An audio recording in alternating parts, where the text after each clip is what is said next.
himself. Team coverage tonight with how this attack is reigniting the gun control debate and how local law enforcement is working to protect you. But we begin tonight with Natasha Williams live with what experts say you should do if you ever come face to face with a gunman. Natasha.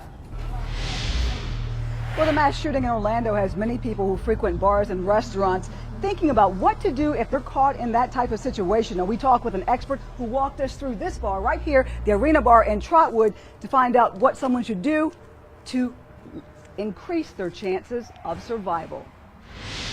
I mean, I really like the setup. We have 5 or 6 cameras right here in this general area. We have a nice monitor that's very clear. Security expert Todd Poltz walked us through the Arena Sports Bar in Trotwood. The former police officer knows a thing or two about security. He's now director of operations at the Moonlight Security Company. From a security standpoint, if I'm the door guy, I can see everything that's going on in the parking lot. Poltz says for most people it's not something you think about, but after another mass shooting left 49 people dead in Orlando, you need to. He says failing to plan or planning that fails could be the difference between whether you live or die. When we look at escape routes, we're talking about this wall maybe. You look at a wall. If the shooter's coming this way, is this a wall that we can hide around and sneak out once he goes past us? Check women's purse, pat people down. You got a book bag, we're looking at your book bag. Security is something Arena Sports Bar owner Carl Johnson takes very seriously. Before opening their doors 5 weeks ago, they made security a top priority. More than a dozen security guards man the bar and restaurant. 36 cameras covering every angle of the spot in real time.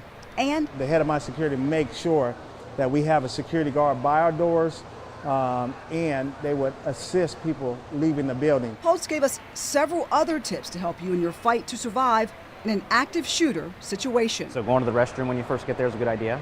You know, maybe you don't have to go, but maybe you just want to wash your hands and take a look if there's windows in there. Is there a door in there? If there's windows in here, you could think about, in a real jam, smashing out one of the windows and climbing out of a window. Yeah, if you have an exit in the kitchen that you know about that not everybody knows about, that might give you that extra step where you don't have 300, 400 people going out the same door, and you're the one kind of skating out the side door that maybe nobody else knows about. Now, Poltz says he advises if you're partying with a group, the first thing you should do when you walk into that bar or restaurant is say something like, hey guys, if something happens here, what should we do? If there's a shooting, if there's a fight, or if something breaks out, what should we do? He says if you don't make a plan, he says the likelihood is you won't figure out one when something really happens. Reporting live in Trotwood, I'm Natasha Williams, Fox 45 Now.